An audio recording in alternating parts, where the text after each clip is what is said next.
விமர்சனங்களின் அங்கீகாரமும் பெற்றோர்களின் பாராட்டுகளும் நிறைந்த பாராசூட் இப்போது உங்கள் டிஸ்னி பிளஸ் ஹாட்ஸ்டாரில். அயன் சத்து தலைமுடி உதிர்தலை தடுக்கும் மிதமான சூடு பாலில் கலந்து பருகலாம். லயன் டேட் சிரப் தினமும் 2 ஸ்பூன். இப்போது புதிய அறிமுகம் ஆச்சி ஹோட்டல் சாம்பார் 50 கிராம் ரூபாய் 20 மட்டுமே.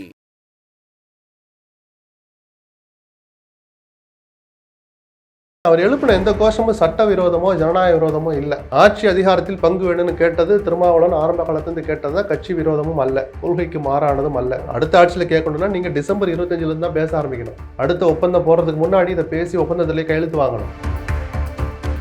எங்கே கொண்டாந்து செருகிறார்? எதனால தன்னுடைய சுய வெறுப்பை காட்டினார்? நம்ம எழுத வச்சு ரீட் பண்ணோம். 4 படங்களில் நடித்த உதயநிதி துணை முதலமைச்சர் ஆகும்போது திருமாவளவன் 40 ஆண்டு கால அரசியல் அனுபவம்ல திருமாவளவன் ஆகக்கூடாதுன்னு கேட்ட போது ஆதவங்க அம்பலப்பட்டார். ஆதவர்ஜுனுடைய அந்த இன்டென்ஸ், அந்த நோக்கம் இருக்குல்ல, அந்த நோக்கம் வந்து இப்ப நீங்க பேசும்போது சொன்னீங்க அம்பலப்பட்டு போச்சு. உதயநிதியை ஒப்பிட்டு சொன்ன போது அவர் மௌனமா இருந்தார். அது இல்ல தம்பி, இங்க வா, இந்த மாதிரி சேர்த்து சொல்றதெல்லாம் நமக்கு கூட்டணிக்கு சரியா வராது. நம்ம இந்த கூட்டணி விட்டு வெளியே போயிட்டா தாராளமா கிளின்னு கிளிக்கலாம். கூட்டணி தர்மம்னு ஒண்ணு இருக்குன்னா அதை மதிச்சுதான் இருந்தாகணும், இல்லாட்டி போயிடலாம் வெளியில. அந்த விஜய் ஒரு புதிய கருத்தியல் தலைவராக எனக்கு தெரிகிறார்னு அவரை பாராட்டி பேசுறீங்க. அந்த கருத்தியல் என்ன? கொள்ளையடிக்குதுன்னு சொல்றதா கருத்தியலை கொண்டு முன்வைக்கிறார். அதை ஏத்துக்கிட்டீங்கன்னா ஒரு நாளாவது திமுக கூட்டணியில் விடுதலை சிறுத்தைகள் அங்கம் வைப்பது நியாயம் தானா? கேள்வி வரும்ல.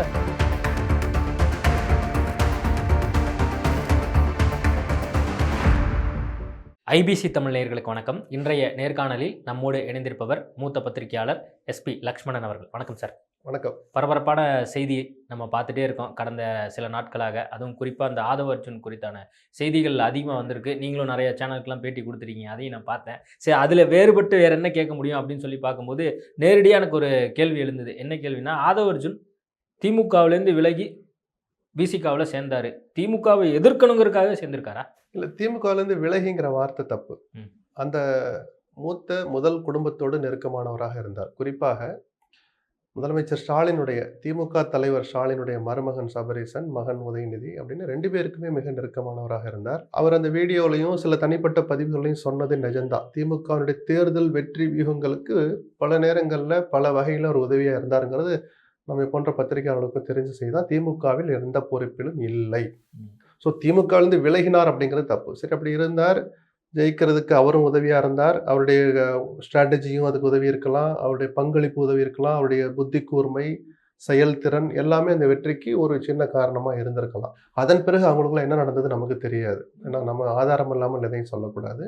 திடீர்னு ஒரு நாள் அவர் விடுதலை சிறுத்தைகள் போய் சேர்ந்தாருங்கிறது தான் செய்தியாக வந்தது. திமுகவிலிருந்து விலகி அப்படின்ற வார்த்தை அவரே பயன்படுத்தல, அதில் நிஜமும் இல்லை.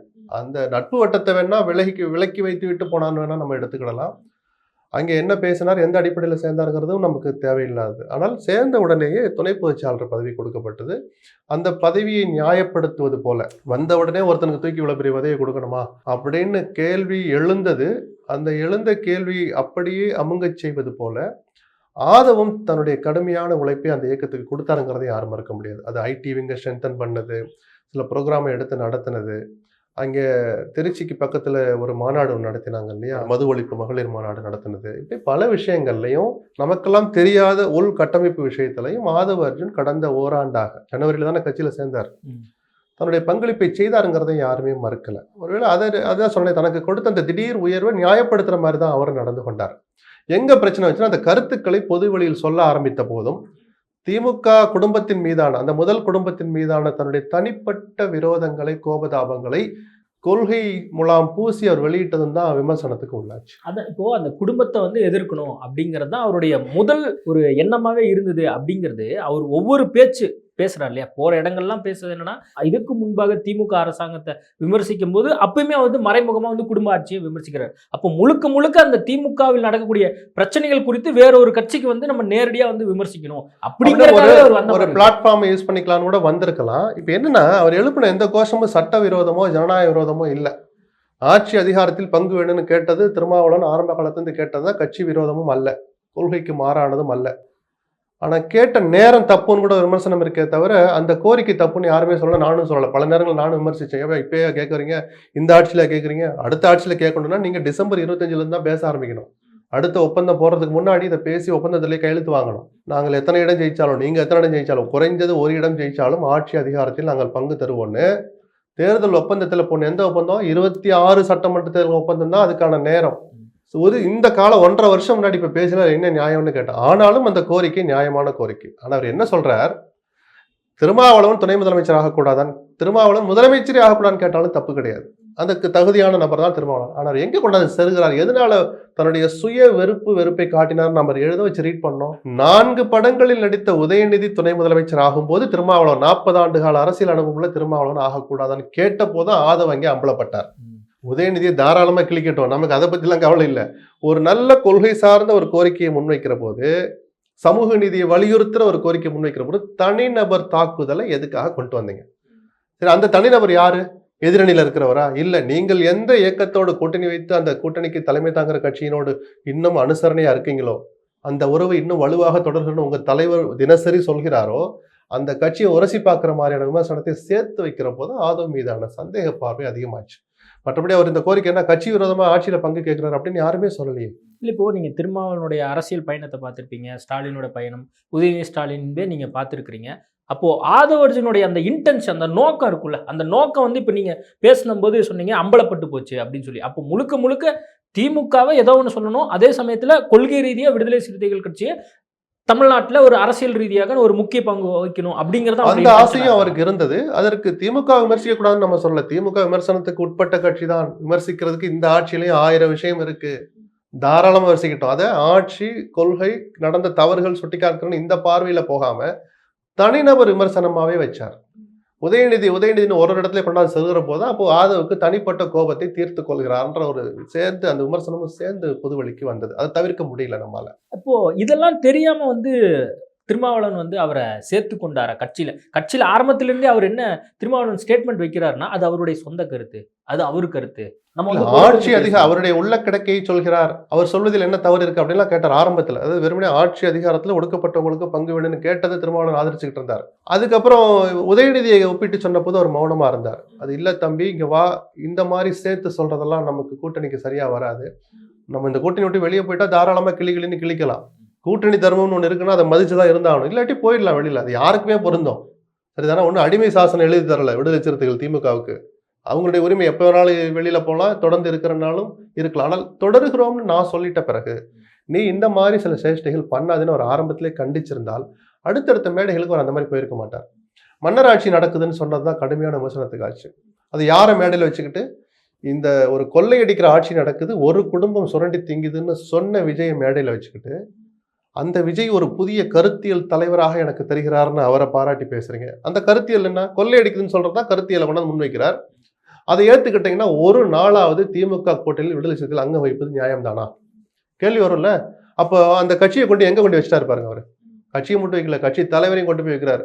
அப்போ கொள்ளையடிக்கிற குடும்பம், கொள்ளையடிக்கிற கட்சியினுடைய ஆட்சி மீண்டும் தொடரும், அந்த கூட்டணியில் நான் மீண்டும் உறுதிப்பட தொடர்கிறேன்னு திருமாவளவன் சொன்னது கேலிக்குரியதாகவும் நயப்புக்குரியதாக ஆயிடுச்சுல்ல. இப்ப கொள்ளையடிக்கிற ஆட்சியை திருப்பி கொண்டாந்து வைக்கிறேன்னு கையை தூக்கணும்னு கேட்பானா கேட்க மாட்டானா? கேட்பாங்கல்ல. அப்ப இப்படி ஒரு சங்கடத்தை எனக்கும் கட்சிக்கும் நீ தரலாமான்னு திருமாவளவன் கேட்க தவறினார். அதுதான் இங்க கொண்டா இவ்வளவு தூரத்துல கொண்டாந்து விட்டுச்சு. அதான் இப்போ நீங்க சொல்வது மூலமா ஆதவ அர்ஜுனுடைய அந்த நோக்கம், எதுக்காக வந்து அவர் விடுதலை சிறுத்தைகள் கட்சியில சேர்ந்தார் அப்படிங்கறதெல்லாம் ஓரளவுக்கு புரிஞ்சுக்கணும். இல்ல, ஏன் சேர்ந்தாருங்கிறதெல்லாம் நம்ம அப்படி போய் கொக்கிய மாட்ட வேண்டாம். நல்ல நோக்கத்துக்காக போயிருக்கலாம். அங்கே போன பிறகு உதயநிதியின் மீதான தனிப்பட்ட கோபத்தை தீர்த்து கொள்வதற்கு ஒவ்வொரு சந்தர்ப்பத்தையும் பயன்படுத்தினார்னு நம்ம எடுத்துக்கலாம். இப்போ திருமாவளவன் இவரை கட்சியில சேர்ப்பதற்கு ஏதோ ஒரு காரணம் இருக்கும். ஒண்ணு பினான்சியல் ரீதியா இருக்கணும், இல்லாட்டி வந்து இவர் ஐடி விங்க வந்து பலப்படுத்துவார், அவர்கிட்ட இருக்கிற திறமைகளா இருக்கலாம், அவர்கிட்ட இருந்த சிந்தனை தெளிவா இருக்கலாம், எதுவே வேணாலும் காரணமா இருக்கலாம். அது இந்த இடத்துல திருமாவளவனுக்கு சிந்தனை தெளிவு இல்லையா அப்படிங்கிற பார்வை வந்து இல்ல. சிந்தனை தெளிவெல்லாம் இல்ல. நம்ம எல்லாரையும் விட நல்ல அறிவு படைத்தவர், அரசியல் அறிவு படைத்தவர் தான் திருமாவளவன். 6 மாச காலம் அது என்னன்னா அந்த நெருக்கடி 6 மாச காலம் திருமாவளவன் முழுக்க ஆதவ அர்ஜுன் கட்டுப்பாட்டில் இருந்தான்னு சொல்லி விடுதலை சிறுத்தைகள் சார்ந்திருக்கக்கூடிய நபர்களே சில நேரங்கள் இல்ல உள்ளுக்குள்ள பேசியிருக்கலாம், உள்ளரங்கத்துல கோபத்தை காட்டினாங்க. சில எம்எல்ஏக்கள் வெளிப்படையா ட்விட்டர் போட்டு தன்னுடைய கோபத்தை காட்ட வேண்டிய கட்டாயத்துக்கு ஆளானாங்க. ஷானவாஸ் இவர் மீது நடவடிக்கை எடுத்தே ஆகணும், விஜய தலைவரை ஏற்றிட்டு எங்க இப்படி இருக்க முடியுன்ற கருத்துக்களை சொன்னார். துடுப்பு போட தெரியாதவன் தான் படகை கவுக்கிற வேலையை பண்ணுவான்னு எஸ்.எஸ். பாலாஜி ஒரு ட்வீட் போட்டார். திருமாவளவனுடைய மௌனம் நீடிச்சிருந்தா இந்த ட்விட்டர்கள் அதிகமாயிருக்கும், கட்சியினுடைய ஒற்றுமையை காணாமல் போயிருக்கும், கட்சி உடைஞ்சிருக்கும். பச்சையா நான் சொல்றேன். இந்த நடவடிக்கை கொஞ்சம் முன்னாடி எடுத்திருந்தா இந்த சங்கடத்தை கூட அவர் தவிர்த்திருக்கலாம். அப்ப இவர் வேடிக்கை பார்த்துட்டே இருக்க வந்தா அப்ப திருமாவளவன் ரொம்ப செல்லம் கொடுக்குறாரு, இடம் கொடுக்குறாரு, ஏன் அவர் கட்டுப்பாட்டில் இருக்கிறாருன்னு விமர்சனங்கள் வேற மாதிரி அவங்கவுங்க மனசு போன வகையில சொல்ல ஆரம்பிச்சாங்க. அதற்கான ஒரு என்ன சொல்ற அந்த நூலை கொடுத்தது திருமாவளவன் தான், அவருடைய மௌனம் தான். அதான் இப்போ இவ்வளோ நாள் அவருக்கு டிராவல் பண்ணியிருக்காரு, அப்போ கட்சி ஏதாவது வலுப்படுத்தி இருக்காரு நீங்க எதுவும் நினைக்கிறீங்க? நிச்சயமா அந்த கட்சிக்கு உழைச்சிருக்கிறாரு. நம்ம போய் நம்ம மினிட் புக் எடுத்து பார்க்குற வேலையை அவங்களுக்கு எனக்கும், அதுக்கு அந்த கட்சியுடைய தலைவர் முடிவெடுக்க வேண்டிய வேலை. நம்ம பார்த்ததை வச்சு சொல்றோம். 2 மாநாட்டை இவர் தான் நடத்தினார், இவரும் முன்னின்று நடத்தினார். சில உள் வேலைகள் பண்ணியிருக்கலாம், கட்டமைப்பு ரீதியாக சுற்றுப்பயணம் போயிருந்திருக்கலாம், தினசரி என்ன பண்ணார் நமக்கு தெரியாது. பட் அந்த கட்சிக்குன்னு ஒரு உழைப்பு அவர் கொடுத்துருக்கலாம். கொடுத்தனால திருமாவளவனை பாதுகாக்கிறார். தலித் அல்லாதவர்களை பாதுகாக்க வேண்டிய கடமை எங்களுக்கு இருக்குன்னு சொன்னார். என்னை பொறுத்த வரைக்கும் கட்சி கட்டுப்பாட்டுக்கும் அவர் சார்ந்த சமுதாயத்துக்கும் சம்மந்தமே கிடையாது. ஒருத்தர் தலைவராக ஏற்றுக்கிட்டு கட்சிக்குள்ள இருக்கான்னா அந்த தலைவன் காட்டுற வழிப்படி அந்த கட்சிக்கு இருக்கிற கொள்கை இப்படி தான் நடந்தாகணும். நான் செட்டியாரு விரும்ப மீறுவேன், நான் முதலியாரு இப்படி தான் நடந்துக்குவேன், நான் தேவமாறு இப்படிலாம் சொல்லுவீங்களா? இல்லை நான் தலித்து எனக்கு எல்லா உரிமையும் இருக்கு. ஜாதிக்கும் கட்சி கட்டுப்பாட்டுக்கும் என்ன சார் சம்பந்தம்? அப்பதான் திருமாவளவன் மேல ஒரு சந்தேக பார்வை விழ ஆரம்பிச்சது. அப்ப என்ன சொல்லியாவது ஆதவை பாதுகாக்க நினைக்கிறாரு ஏன் அப்படி கேள்வி வந்துச்சுல. அவர் அப்படி தலித் அல்லாதவர்களை பாதுகாக்க வேண்டிய கடமை இருக்குன்னு சொன்னா அடுத்த நாள் கட்சியை விட்டு நீக்கிறீங்க. அப்ப கைவிட்டார்னு அர்த்தமா? இல்ல, இன்னைக்கும் எஸ் பாலாஜி எங்க எம்எல்ஏவை தான் தொடர்றார், ஷானவாஸ் எம்எல்ஏவை தான் தொடர்றார். ஆயிரக்கணக்கான லட்சக்கணக்கான நான் தலித்தும் விடுதலை சிறுத்தைகள் இருக்கிறாங்க, நான் மறுக்கவே இல்லை. ஒரு தாமதத்திற்கு பிறகாவது ஒரு தெளிவுக்கும் உறுதியான மனநிலைக்கும் திருமாவளவன் திரும்பியதில் அவரோடு பழகியவன் என்கிற முறையில் எனக்கு சந்தோஷம் தான். ஓகே, இப்போ 6 மாதம் வந்து இடைநீக்கம். இந்த இடைநீக்கத்துக்கு பின்பாக வந்து அவர் என்ன பண்ண போறார் அப்படின்லாம் யோசிச்சுட்டு இருந்தாங்க. நேற்று ஒரு வீடியோவும் ரிலீஸ் பண்ணிட்டாரு. விரைவில் ஒரு அமைப்பே நான் உருவாக்குவோம் அப்படின்னு சொல்லி கடைசியாக அது முடிக்கும் போது அதில் வருது.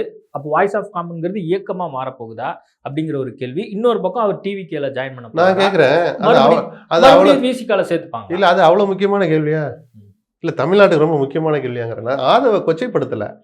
ஒரு தனிநபர் ஏதோ ஒரு முடிவு எடுத்துட்டு போறாரு சார், நம்மையும் அதுல போய் அவ்வளவு தீவிரம் காட்டணும். ஒரு நன்கு கட்டமைக்கப்பட்டு பல்வேறு சவால்கள் சோதனைகள் கஷ்டங்களை தாண்டி வந்த ஒரு இயக்கத்தை இப்படி ஒரு சலசலப்பை ஏற்படுத்துறாருங்கிற அந்த ஆதங்க பார்வை தான் ஒரு பத்திரிகையாளர் நமக்கு இருந்துச்சே தவிர, ஆதவங்கிற தனிநபர் மேல ஏன் நீ நடவடிக்கை எடுக்கல, அவருடைய எதிர்காலம் என்ன ஆகுமோ, ஐயோ நாளைக்கு ஆதவ் என்ன முடிவு எடுக்க போறாரோ, தமிழ்நாடு என்ன கதி ஆக போதோ, இப்படி எல்லாம் நம்ம கவலைப்படணும் அவசியமும் கிடையாது. நம்ம ஏன் கவலைப்பட வேண்டியதா இருக்கா அப்படிங்கிற ஒரு கேள்வி வருதுன்னா, இப்போ திருமாவளவன் கொள்கையை தான் அவரும் பேசுறாரு அப்படிங்கிறத திருமாவளவனே ஒத்துக்கொண்டனாலதான் அவர் கட்சியில சேர்த்துக்கிட்டார். இன்னுமே அந்த கூட்டணி ஆட்சியில் அதிகாரத்தில் பங்கு அப்படிங்கிறதுலுமே திருமாவளவன் நேற்று செய்தியாளர் சந்திக்கும் போது ஆமா அதில் நாங்கள் அதே நிலைப்பாட்டில் தான் இருக்கோம் அப்படின்னு சொல்றாரு.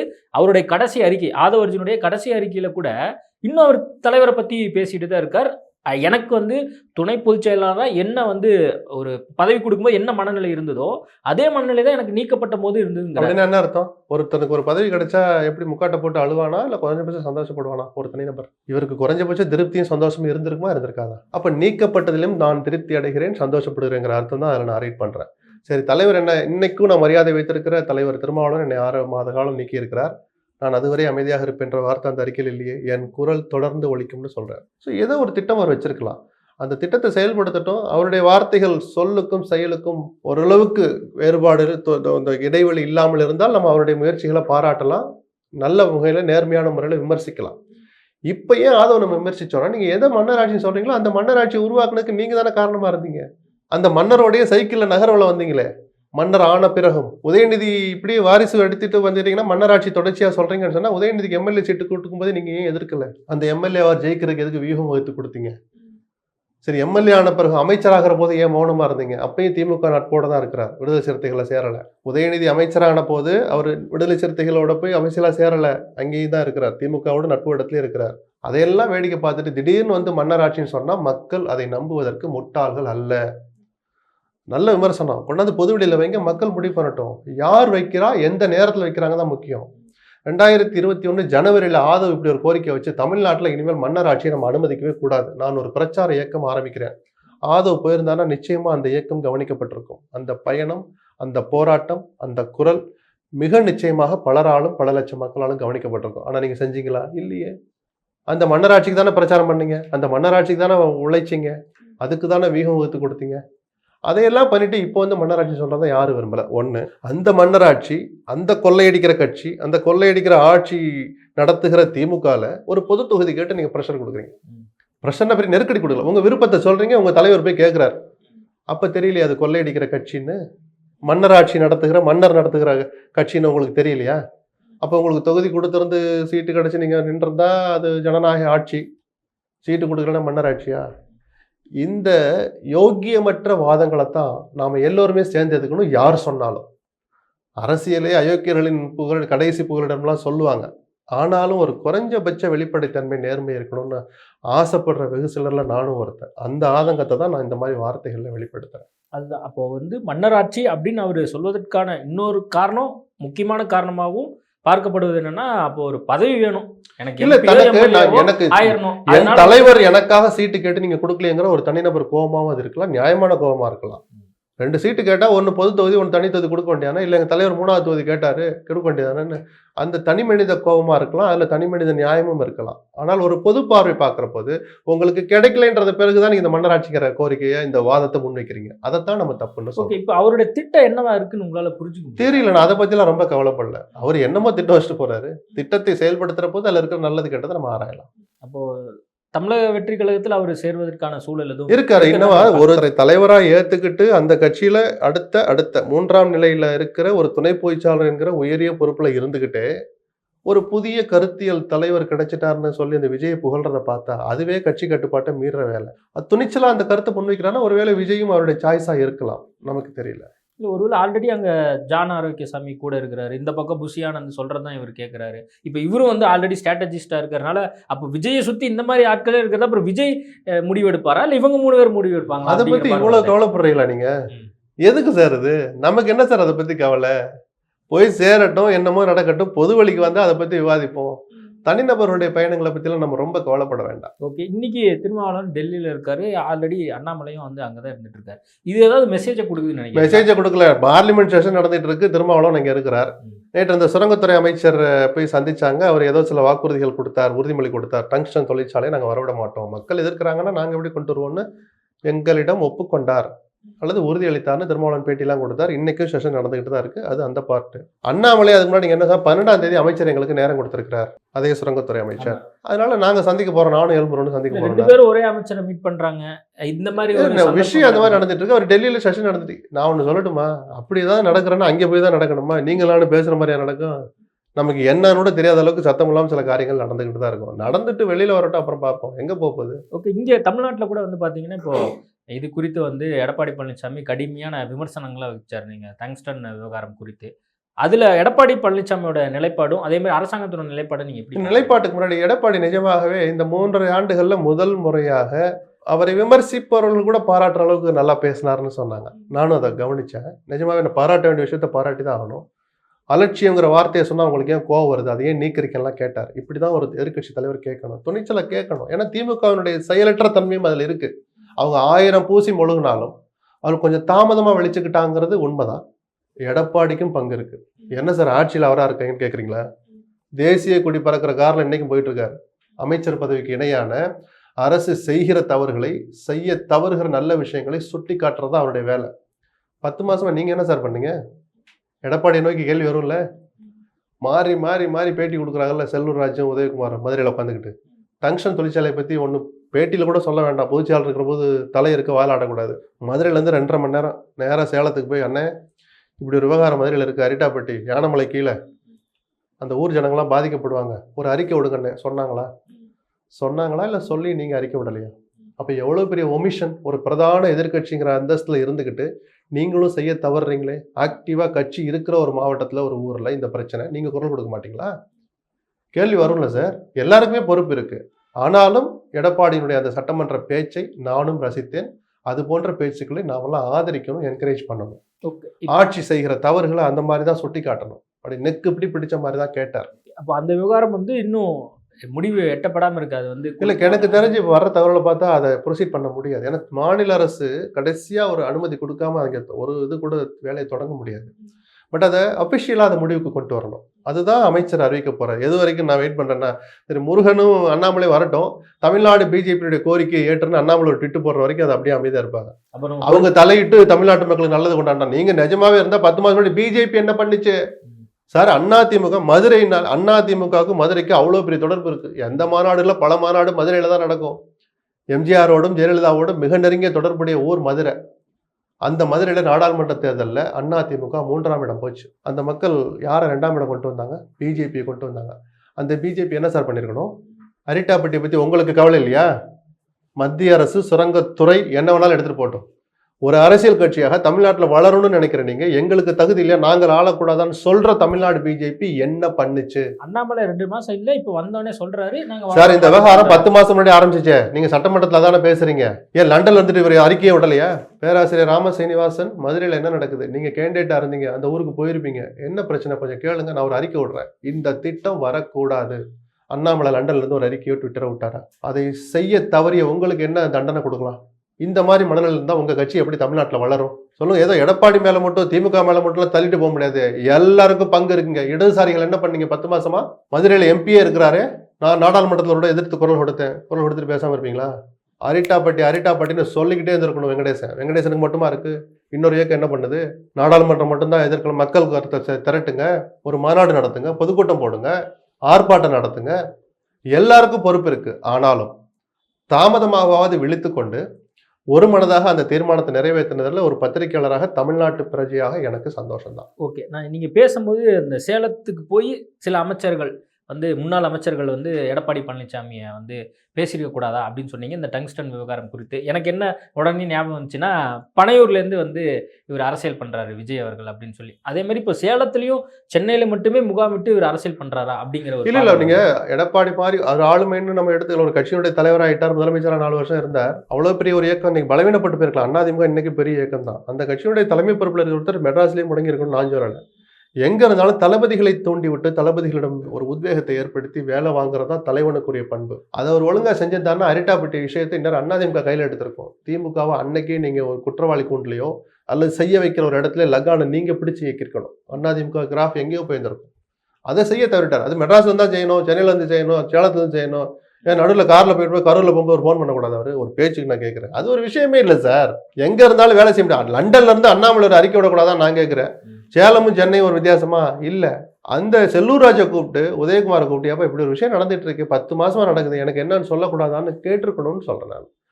தலைவர் கேட்குற முன்னாடி நம்ம சொல்லியிருக்கணும்னு வெக்கப்பட்டுக்கிட்டே உதயகுமாரும் செல்லூர் ராஜும் அது வெக்கப்படணும்.